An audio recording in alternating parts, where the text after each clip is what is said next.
Voici un petit documentaire sur les 4 espèces d'hirondelles qui viennent nicher en France. Je vais parler d'abord des particularités de chaque sorte et ensuite de ce qui est applicable aux 4 espèces. Je me suis inspirée pour cela d'un fascicule de la LPO, Auvergne, qui s'appelle « Sauvegardons nos hirondelles ». L'hirondelle de fenêtre, elle mesure 13 cm. Sa silhouette est plus massive que celle de l'hirondelle rustique. Ses ailes sont moins longues, sa queue est largement échancrée. Son nid est fait de boue. L'entrée du nid, très petite, est arrondie et les nids sont utilisés d'une année sur l'autre, souvent. Depuis 1990, la population a diminué de 39%. En tout cas en Auvergne, je ne sais pas si c'est partout. On voit sur la carte où ils migrent en Afrique, dans la partie noirâtre. Je montrerai la carte en grand format à la fin de la vidéo. L'hirondelle rustique, ou de cheminée, son autre nom, c'est la plus grande des 4. Elle mesure de 19 à 22 cm. Ses ailes sont longues, bien pointues, sa queue est fourchue, et chez le mâle, des fines plumes la prolongent. Son nid, en forme de coupe, est fait de boulettes de torchis. Il est situé dans les granges, les étables. Cette hirondelle est en diminution de 42% depuis 1990. En Auvergne ou partout, je ne sais pas. L'hirondelle de rivage est une petite hirondelle de 12 cm qui niche comme les guépiers au fond d'un terrier creusé dans les berges sablonneuses, des cours d'eau et des carrières. En Auvergne, en tout cas, en colonie de plusieurs dizaines de couples parfois. L'hirondelle des rochers.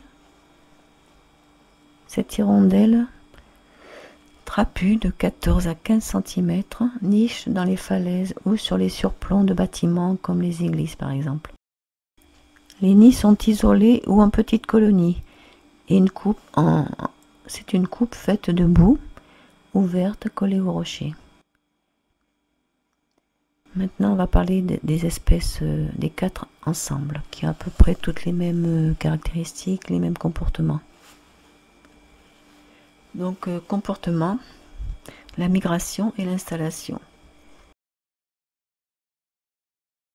Dès le retour de migration en mars-avril, les couples s'installent, souvent pas loin de leur lieu de naissance. La construction du nid, s'il n'existait pas avant, nécessite en général plus de 10 000 voyages. Un ancien nid sera consolidé. Après l'accouplement, la femelle pond entre 4 et 9 œufs qui sont couvés pendant environ 15 jours. Nourrissage. Les petits, donc les oisillons, sont nourris au nid pendant 1 mois et encore une dizaine de jours après leur premier envol. Les parents capturent environ 8000 insectes chaque jour pour nourrir la nichée. Le couple élève 2 à 3 couvées par saison. La femelle couve une nouvelle ponte pendant que le mâle finit de nourrir les jeunes de la couvée précédente. Reproduction. L'hirondelle se reproduit à l'âge de 1 an et sa durée de vie dépasse rarement 5 ans. Seulement 5 hirondelles sur 1000 atteignent cet âge. Je vais indiquer les causes principales de leur diminution dues aux activités humaines, hormis la prédation naturelle par les petits mammifères, les rapaces. 1. Les pesticides, insecticides, font non seulement disparaître les insectes, mais de plus, l'injection par une hirondelle d'un insecte immédiatement après les traitements insecticides peut provoquer sa mort. 2. Disparition croissante des prairies, des haies, drainage. 3. Destruction de zones humides comme les marais et roselières, riches en insectes, qui sont souvent des zones de halte migratoire, permettant aux hirondelles de se nourrir entre deux étapes. 4. Destruction volontaire de nids, modification des constructions nouvelles ou anciennes. La migration, un long voyage. Les hirondelles, ne trouvant plus d'insectes en France, en automne, sont forcées de repartir. Elles se regroupent en plus ou moins grand nombre sur les fils électriques et quittent la France et l'Europe de mi-août à mi-octobre et parcourent chaque jour de 200 à 300 km. On voit sur la carte que les hirondelles de rocher vont surtout en Espagne et seulement dans l'Afrique du Nord. Les autres traversent le Sahara.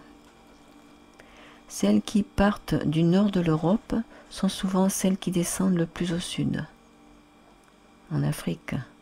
Chaque année, en moyenne, chaque hirondelle parcourt en migration, aller-retour inclus, de 10 000 à 20 000 km, sans compter les milliers de kilomètres passés à chasser. Un exploit. Cadre juridique et protection. Les hirondelles sont protégées, comme les martinets, par la loi du 10 juillet 1976 en France. Donc il est interdit de détruire leurs nids et leurs sites de nidification, de les capturer, les enlever. Il est interdit aussi de les détenir et de les vendre, bien sûr. Quelques conseils donnés par la LPO Auvergne. Pour les hirondelles rustiques et de fenêtres, la pose de nids artificiels est une façon de les protéger efficacement. Pour les hirondelles rustiques, il est bien sûr recommandé de laisser la porte d'une étable ou d'une grange ouverte, si on a la chance d'en avoir.